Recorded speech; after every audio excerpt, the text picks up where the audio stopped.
जय हिंद फ्रेंड्स। आज के इस एडिटोरियल डिस्कशन में आपका स्वागत है। आज का जो एडिटोरियल डिस्कशन करने से पहले मैं आपको कुछ बताना चाहूँगा। देखिए दोस्तों, एडिटोरियल डिस्कशन करने का जो मतलब है वो ये नहीं है कि हमने एडिटोरियल डिस्कशन किया हमारे लिए बस एग्जाम को देखकर एडिटोरियल डिस्कशन किया। नहीं, एग्जाम को देखकर एडिटोरियल डिस्कशन नहीं किया जाता। एडिटोरियल डिस्कशन के बहुत ज़्यादा फायदे हैं और उन फायदों में देखिए तो जो सबसे बड़ा फैक्टर आता है वो ये आता है कि आप अपने समाज से जुड़ सकते हैं। आप देखते हो कि समाज में क्या हो रहा है, कैसे मुद्दे उठ रहे हैं, कैसे मुद्दों को दबाया जा रहा है, क्या भारत में क्या हो रहा है, इंडिया में क्या हो रहा है, और अगर देखिए वर्ल्ड में क्या हो रहा है। जो एग्जाम में जो करंट अफेयर पूछने का जो ट्रेंड है वो कतई खतरनाक होता जा रहा है। लेकिन मैं आपको एक बात और बता दूं कि बहुत छोटी एग्जामों में ही करंट अफेयर से डायरेक्ट क्वेश्चन पुटअप होते हैं। वरना अगर आप एक स्टेट की एक अच्छी वैकेंसी देखोगे या आप एक सेंटर की अच्छी वैकेंसी देखोगे तो उसके अंदर जो करंट अफेयर है वो बहुत डीपली जाता है। यानी कि वन लाइनर करंट अफेयर नहीं पूछा जा रहा है, उसके अंदर बढ़ना पड़ता है, उसके अंदर ढूंढना पड़ता है क्या इफेक्टिवली चीज़ है, इसीलिए एडिटोरियल डिस्कशन कराया जाता है। वरना तो हम भी वन लाइनर क्वेश्चन करवा देते। लेकिन एडिटोरियल डिस्कशन का मतलब है कि आपकी अंडरस्टैंड करने की जो कैपेबिलिटी है वो भी बिल्डअप हो। करंट अफेयर से हम ओनली करंट ही नहीं पढ़ते हैं, हम हर एक सब्जेक्ट पढ़ जाते हैं। हिस्ट्री पढ़ जाते हैं, पॉलिटी पढ़ जाते हैं और इकोनॉमी पढ़ जाते हैं। अगर एक अच्छे से करंट अफेयर को समझें तो हर एक सब्जेक्ट करंट अफेयर के अंदर छुपा होता है। और रोज एक नई चीज़ सीखने से महीने के अंदर 30 नई चीज़ें सीख सकते हैं, और महीने के अंदर 30 नई चीज़ें सीखने से साल के अंदर आप 360 नई चीज़ें सीख सकते हैं। और इन 360 नई चीज़ों से कई नई चीज़ें का निर्माण होता है। तो इसी तरीके से जो करंट अफेयर है वो हमारे लिए एक बुनियादी ढांचा है, पढ़ाई का एक बुनियादी ढांचा है। जिस प्रकार हमारे शरीर के लिए कोशिका एक बुनियादी ढांचा है, कंकाल हमारा बुनियादी ढांचा है, उसी प्रकार अगर हम पढ़ाई के लिए देखें तो करंट अफेयर एक ढांचा है। ठीक है, तो आज का जो एडिटोरियल डिस्कशन, तो शुरू करते हैं आज का एडिटोरियल डिस्कशन। तो दोस्तों, जो हमारे देश के अंदर इस बार आयोजन हो रहा था, बेसिकली ये आयोजन जो हो रहा था वो मिस वर्ल्ड चैंपियनशिप का आयोजन हो रहा था। यानी कि इसमें अलग अलग देशों से एक खुद का देश ही प्रतिनिधित्व करता है कि हमारे देश से ये इसमें भाग लेगा इस प्रतियोगिता में। वो एक देश से एक वुमन ही इसमें भाग लिया जाता है। जिस प्रकार मैंने बात किया मिस मिस का मतलब औरत को कहा जाता है, तो हर एक कंट्री से एक औरत आएगी। एक कंट्री से ज़्यादा इसमें नहीं प्रतिस्पर्धा ले सकती। एक कंट्री से एक ही को प्रतिस्पर्धा के लिए भेजा जाता है, एक से ज़्यादा मिस को नहीं भेजा जाता। ऐसे ही इस बार जो मिस वर्ल्ड का जो आयोजन हो रहा था दोस्तों, मिस वर्ल्ड का, वो हमारे इंडिया में हो रहा था। वो इंडिया के अंदर आपका हैदराबाद के अंदर हो रहा था, हैदराबाद के अंदर हो रहा था, तेलंगाना के अंदर हो रहा था। तो दोस्तों, इस तेलंगाना के अंदर हैदराबाद के अंदर मिस वर्ल्ड चैंपियनशिप का आयोजन हो रहा था। और बता दूं मैं आपको कि 1951 से पहली बार शुरू हुई थी। और किसके द्वारा शुरू किया गया था? तो यूनाइटेड किंगडम के द्वारा शुरू किया गया था। और जो आपकी जो मिस वर्ल्ड मिस इंग्लैंड है, हमने अभी बोला जो मिस इंग्लैंड है उनका क्या नाम है? मीला मेगी। ये जो मील मेगी आई थी दोस्तों, वो इंग्लैंड से चुनकर आई थी इस प्रतियोगिता में भाग लेने के लिए। लेकिन हमें बताया कि जो मिस वर्ल्ड इस बार का हो रहा है वो 10 मई से शुरू हो गया था, और 10 मई से दोस्तों 30 मई तक चलेगा। और वो 16 मई को ही मिल मेगी 16 मई को ही यहाँ से इंग्लैंड चली जाती है। और इंग्लैंड जब जाती है तो न्यूज़ से मालूम चलता है कि उनकी माता जी बीमार थी, वो चली गई। लेकिन इंग्लैंड जाने के बाद में दोस्तों वो रिप्लाई कुछ और करती है। रिप्लाई ये करती है कि मेरे को वहाँ पर टॉर्चर किया गया, लोगों को खुश रखने के लिए हमें बोला गया, और हमें पूरे दिन मेकअप लगाए रखने के लिए बोला गया। इस तरीके के वो आरोप लगा रही है यहाँ इस प्रतियोगिता को लेकर कि भारत में हमारे साथ ऐसा हुआ। अब देखिए, ऐसा कुछ नहीं हुआ है। और इसके जो सीईओ हैं वो भी इंग्लैंड के ही है, क्योंकि मिस वर्ल्ड जो बनाया गया था वो इंग्लैंड में बनाया गया था। तो इसके जो सीईओ इंग्लैंड के हैं, उन्होंने बोला है कि ऐसा नहीं है, किसी के साथ में कुछ गलत नहीं हुआ है, इनकी माता जी बीमार थी इसलिए गई है। लेकिन वहाँ पर जाने के बाद में जो मीला मेगी है दोस्तों, उन्होंने बोला है कि हमारे साथ में गलत किया जा रहा है। ये जो इमेज है दोस्तों वो एक देश को थोड़ा सा नीचा दिखाने के लिए की जाती है।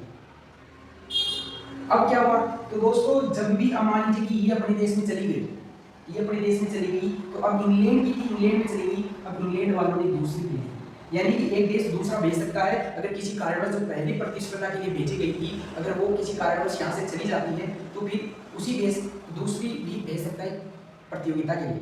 तो अब इस यूनाइटेड किंगडम ने दूसरी को भेजा है, वो हमारे लिए ज़्यादा इम्पोर्टेंट नहीं है।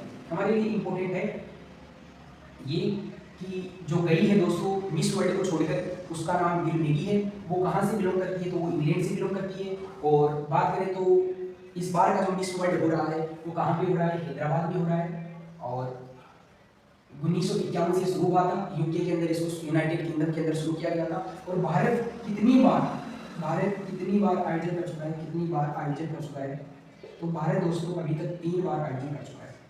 एक कह रहा था आपका 1996 के अंदर, एक आपका किया था 2024 के अंदर भी भारत ने किया था नई दिल्ली के अंदर, और 2025 वाला भी भारत ने किया है जो हैदराबाद के अंदर किया है, हैदराबाद तेलंगाना।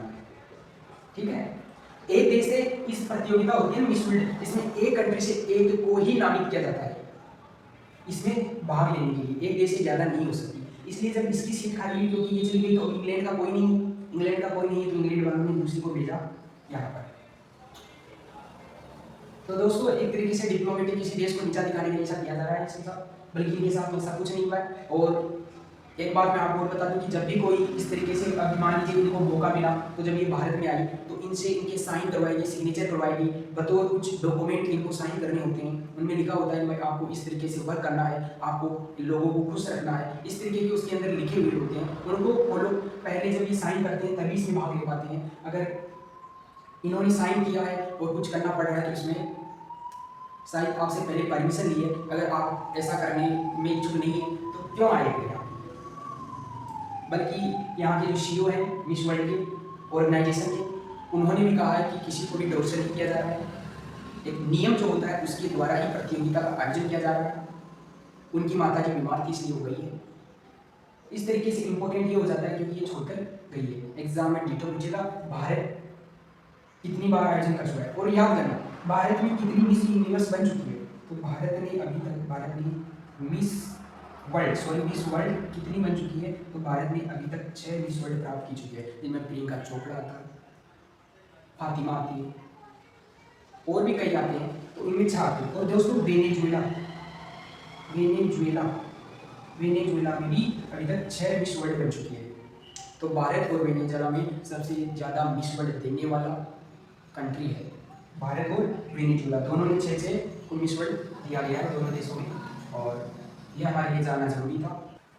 और दोस्तों एक चीज़ और याद करना, और एक चीज़ बड़ी इंपॉर्टेंट है कि जो इस बार 2025 का जो मिस वर्ल्ड हुआ है, मिस वर्ल्ड, उसके अंदर भारत से कौन प्रतिस्पर्धा किया, तो याद करना नंदिनी गुप्ता, यानी कि भारत से जिसको चुना गया है इसके लिए वो नंदिनी गुप्ता है, सामान्य परिवार से, और हो सकता है इस बार नंदिनी गुप्ता जीत जाए। बहुत चांस है कि इस बार का ये जो खिताब है मिस वर्ल्ड का वो नंदिनी गुप्ता को मिलेगा। खैर इसमें अभी कोई साक्ष्य नहीं है, लेकिन मैक्सिमम जो चांस है वो इन्हीं को मिलेगा। बाकी अगर बात की जाए इतनी ही जानकारी जो हमें याद रखनी है, इससे बड़ा कुछ नहीं है। तो दोस्तों कहते हैं कि जब इंसान के हौसले होते हैं तो उसको किसी भी कठिन परिस्थिति से भय नहीं लगता है, और जब हौसले ही इस तरीके के हो कि जो भय है वो अपने आप मिट जाता है। ऐसा ही आप देख रहे हो कि जो छोजिन अंगमो है दोस्तों, छोजिन अंगमो हिमाचल प्रदेश की एक पर्वतारोहण है, और राष्ट्रीय लेवल पर पैरा एथलीट भी है। ये दोस्तों आपकी जो दुनिया की सबसे ऊंची चोटी है, दुनिया की सबसे ऊंची चोटी माउंट एवरेस्ट, जिसकी ऊंचाई आपकी 8,848 मीटर है दोस्तों, माउंट एवरेस्ट, उस पर इन्होंने चढ़ा है माउंट एवरेस्ट। और ये भारत की दोस्तों, भारत की पहली जो विजुअलाइज इम्पेरियड वुमन बन चुकी है। तो देखिए किसी भी इंसान के अगर हौसले बुलंद हो तो उसको कोई भी परिस्थिति हरा नहीं सकती, चाहे वो आप देख रहे हो कि जो माउंट एवरेस्ट है उसकी कितना ऊंचा है, इतना ऊंचा, लेकिन ये ऊंचाई भी हार गई छोजीन अंगों की हौसलों क्या। और जब दोस्तों ये 8 वर्ष की थी उस समय किसी दवा की एलर्जी के कारण इनकी जो आंखों की रोशनी है वो चली गई, लेकिन इन्होंने कभी हार नहीं मानी। उसके बाद में इनकी माताजी ने, इनके पेरेंट्स ने इनका जो आगे का जो पढ़ाई का जो सिलसिला है वो किसी ऐसी स्कूल में करवाया जहाँ पर जो ब्लाइंड अनविजुलाइज जो देख नहीं सकते वहाँ कैसे बच्चों को पढ़ाया जाता है उन संस्थान में करवाया। लेकिन इनको सलाम करना चाहिए कि ऐसे ऐसे लोग हमारे देश के अंदर है और देश का नाम रोशन कर रहे हैं। और सलाम है ऐसे पुरुष या वुमेन्स को जो देश का ही नाम नहीं कर रहे, अपने आप में एक मिसाल भी दे रहे हैं जिसे हजारों लोग मोटिवेट हो रहे हैं। और दोस्तों ये पूरे पूरे वर्ल्ड के अंदर 5वीं महिला बन चुकी है, 5वें नंबर पर इनका स्थान है, जो अंधी होकर भी, जो देख नहीं सकती फिर भी माउंट एवरेस्ट जितनी ऊंचाई पर इन्होंने भारत का झंडा लहराया है, भारत का झंडा लहराया। अब देखिए दोस्तों, ये नहीं है कि ये यही चलती है, ये तो पूरी तरीके से ब्लाइंड है, चल नहीं सकती। तो क्या है मैटर, क्या है? तो दोस्तों होता क्या है कि इनके साथ कोई गाइड जाते हैं, गाइड पैसे लेते हैं लेकिन इनके साथ आते हैं, लेकिन ये हौसला होता है, हर कोई नहीं जा पाता माउंट एवरेस्ट। 8,848 मीटर की जो ऊंचाई है उसको देख कर ही छोड़ देते हैं, पहुँच ही नहीं पाते। और ये हौसला हो जाना ही, मैं तो कहता हूँ कि ज़िंदगी के अंदर आपने अगर सोच लिया कि मैं माउंट एवरेस्ट चढ़ूँगा, वो ही बहुत अच्छा है जिन्होंने सोचा ही नहीं। आप बीच में से आ गए कोई नहीं, लेकिन आपने माउंट एवरेस्ट को पार करने के आपने सोचा, यही अपने आप में एक बड़ी मिसाल है दोस्तों। और फिर से मैं सलाम करना चाहूँगा छोजीन अंगों को, जिन्होंने देश को एक नया आयाम दिया, देश की युवा पीढ़ी है उसको एक बेमिसाल के रूप में उसको बताया कि जो बड़े बड़े पहाड़ है उनकी ऊंचाई भी हौसलों को हरा नहीं सकती। और कितना, देखिए दोस्तों, अगर किसी इंसान का हाथ कट जाता है कोई दिक्कत नहीं, अगर किसी इंसान को आवाज़ नहीं आ रही है कोई दिक्कत नहीं, लेकिन किसी इंसान को दिखना ही बंद हो जाता है या कोई इंसान चलना ही बंद हो जाता है, मान लीजिए कि नीचे से पूरा ही डैमेज हुआ, ऐसे लोगों का जो संघर्ष है वो ज़्यादा इंपॉर्टेंट होता है। और ऐसे लोगों का संघर्ष ही असली संघर्ष होता है। हमारा कुछ संघर्ष नहीं है, हमें खाने के लिए भोजन मिलता है, पहनने के लिए कपड़े मिलते हैं, पढ़ाई करने के लिए हमें पूरी सामग्री मिलती है घर वालों की तरफ से, लेकिन फिर भी हम पढ़ाई नहीं कर सकते या किसी भी क्षेत्र में जिसमें हम जाना चाहते हैं उसमें मेहनत नहीं करते, तो ये तो हमारी मूर्खता है।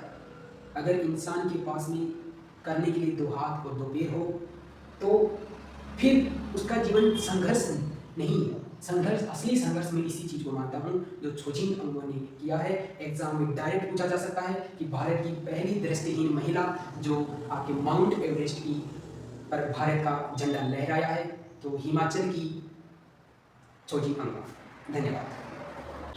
तो दोस्तों आज हम इकोनॉमी का एक टर्म सुनेंगे और उस टर्म को हम समझेंगे, क्योंकि ये जो टर्म आई है दोस्तों वो बहुत इंपॉर्टेंट है इकोनॉमी के लिहाज से। और अगर बात की जाए तो अभी चर्चाओं में भी बहुत ज़्यादा है, तो अभी इसको पूरा समझेंगे कि चर्चाओं में क्यों है। लेकिन सबसे पहले इस टर्मोलॉजी को समझते हैं कि आखिर डिविडेंड होता क्या है। तो दोस्तों जो वर्ड है वो हमारा डिविडेंड है। तो ये होता क्या है, देखिए डिविडेंड का जो मतलब होता है उसका मतलब मैं आपको बता रहा हूँ। मान लीजिए कि ये कोई कंपनी है, मान लीजिए कि ये कोई कंपनी है, मान लीजिए कि ये कोई कंपनी ए है और इसमें मैंने क्या किया, मैंने इसको कुछ पैसे दिए। तो ये मैं मान लीजिए कि मैं हूँ और मैंने उसको 50 रुपये दिया, मैंने इसको 50 रुपया क्या दिया, मैंने इसको 50 रुपया दिया। अब 50 रुपया मैंने इसको दिया और मान लीजिए इसने 50 रुपया निवेश में लगा दिया या किसी कार्य में लगा दिया। लेकिन जब वो कार्य पूरा हुआ तो मान लीजिए कि इसको 100 रुपये मिले, 100 रुपये इसको क्या हुए, मिले। अब यहाँ पे देखने का मतलब था कि इसको रुपए दिए 50 और इसको कार्य करने के बाद भी मिल गए 100 रुपये, यानी कि 50 रुपये से इसने 100 रुपये हो गए। अब मान लीजिए कि जो इसने कार्य किया उसमें 10 रुपये लग गए, 10 रुपये लग गए। अब देखिए दोस्तों 50 रुपये मैंने दिए, 10 रुपये लग गए, टोटल कितने रुपए लग गए, टोटल आप बोलेंगे कि 60 रुपये लग गए। तो यहाँ पे जो लाभ है दोस्तों 40 रुपये का क्या हुआ, लाभ हुआ। क्या हुआ, 40 रुपये का लाभ हुआ। तो ये 40 रुपया मान लीजिए कि ये जो कंपनी ए थी उसने 20 रुपया खुद रखा और 20 रुपया मुझे दे दिया, तो जो मुझे प्रॉफिट दिया दोस्तों, जो मुझे प्रॉफिट दिया वही क्या है, वही तो आपका डिविडेंड है, वही प्रॉफिट क्या है, डिविडेंड है। अच्छा ये जो मैंने 50 रुपया दिया ये भी मुझे देगी, ये भी मुझे देगी, लेकिन ये पैसा है, लेकिन जो प्रॉफिट हुआ वो भी तो देगी। तो खैर डिविडेंड का मतलब होता है हमने किसी भी कंपनी से कोई निवेश लिया तो उसकी एक तरीके से मार्केटिंग हुई, उसके बाद में उस कंपनी को लाभ होगा, उसके शेयर बिकेंगे, किसी भी कंपनी के शेयर बिकेंगे तो उसको लाभ होगा। लाभ होने पर क्या करेगी कंपनी, क्या करेगी, कुछ जो लाभ होगा उसको अपने शेयर होल्डर्स को बांटेगी जिन्होंने उस कंपनी के शेयर खरीद रखे। तो जो बांटेगी, जो लाभ बांटेगी वही क्या होगा, डिविडेंड होगा, उसे ही डिविडेंड कहते हैं। समझ में आया? फिर से मैं एक बार समझाने का प्रयास करता हूं कि मान लीजिए कि कोई कंपनी ये है, मैंने उसके 50 शेयर खरीदे, और शेयर जो खरीदा है उसको बोलते हैं शेयर होल्डर। मैंने उसके क्या खरीदे, 50 शेयर खरीदे। अब कंपनी के मान लीजिए कि 50 लोग हैं, सबने 50-50 शेयर खरीदे। अब कंपनी को जब शेयर बिकेंगे तो कंपनी को लाभ होगा तो कंपनी कुछ सारा लाभ अपने पास न रखकर कुछ लाभ, कुछ प्रॉफिट अगर शेयर होल्डर्स को भी दे दे तो फिर क्या होगा, वही प्रॉफिट डिविडेंड कहलाएगा। वही प्रॉफिट क्या कहलाएगा, डिविडेंड कहलाएगा। ये तो आखिर आपके समझ में आ गया होगा डिविडेंड क्या होता है। अच्छा ये खबरों में क्यों आया वो भी मैं आपको बता ही देता हूँ। तो देखिए दोस्तों खबरों में इसलिए आया क्योंकि आपको पता है कि अगर बैंकों का राजा पूछे तो बैंकों का जो राजा है वो कौन है, आरबीआई। अच्छा देखिए आरबीआई जो है उसका काम कभी प्रॉफिट कमाना नहीं है। कमर्शियल बैंकों को देखोगे या प्राइवेट बैंकों को देखोगे उनका काम है कि उनको प्रॉफिट कमाना है, लेकिन आरबीआई का जो वर्क है वो क्या नहीं करना, प्रॉफिट नहीं कमाना है। इसका प्रॉफिट नहीं है। देश के अंदर एक स्टेबिलिटी, एक देश के अंदर जो मुद्रास्फीति है, इन्फ्लेशन है, उन सभी को कंट्रोल करना इसका काम है। इसका ये काम नहीं है कि मैं प्रॉफिट कमाऊं, लेकिन फिर भी ये बंदा प्रॉफिट कमाता है, काम नहीं है, प्रॉफिट के लिए कुछ नहीं करता है वो देश के भविष्य के लिए करता है, देश में एक स्टेबिलिटी बनाए रखने के लिए करता है, लेकिन फिर भी आरबीआई प्रॉफिट कमाता है। पूछिए कैसे कमाता है? तो देखिए दोस्तों आरबीआई हमारे देश के अंदर जो जितने भी नोट हैं वो सब आरबीआई ही बनाता है। एक रुपया का नोट, आपका वित्त मंत्रालय बनाता है। बाकी सभी नोट आरबीआई छापता है। 1 रुपया का नोट ही वित्त मंत्रालय, फाइनेंस मिनिस्ट्री बनाता है दोस्तों। बाकी के जितने भी रुपए हैं वो कौन छापता है, आरबीआई छापता है। अच्छा इसका काम तो कभी प्रॉफिट का है ही नहीं, फिर भी प्रॉफिट कमाता है। समझिए इसका काम। तो मान लीजिए कि दोस्तों आरबीआई ने 2000 रुपए का नोट बनाया, 2000 रुपए का नोट बनाया। आरबीआई को बनाया किसने, सरकार ने बनाया। तो आरबीआई को सरकार ने बनाया और मान लीजिए कि आरबीआई ने 2000 रुपए का क्या बनाया, नोट बनाया। अब 2000 रुपए का जब नोट बनता है तो उसमें कितने रुपए लगते हैं, मान लीजिए 10 रुपए लगते हैं। 10 रुपए लागत आ गई, कॉस्ट पड़ गई उसकी। तो अब हम 10 रुपए निकालेंगे तो ये 1990 रुपए बचते हैं दोस्तों। ये तो टोटली प्रॉफिट है, ये तो क्या है, टोटली प्रॉफिट है, टोटल प्रॉफिट। अरे भाई जब कॉस्ट 10 रुपये आई और 2000 का नोट बना दिया तो प्रॉफिट कितने का होगा, 10 रुपये घटा देंगे, कॉस्ट घटा देंगे तो 1990 रुपया बचा, वो सारा का सारा प्रॉफिट है। अच्छा ये जो प्रॉफिट है दोस्तों वो ये किसको देता है, वो देता है गवर्नमेंट को।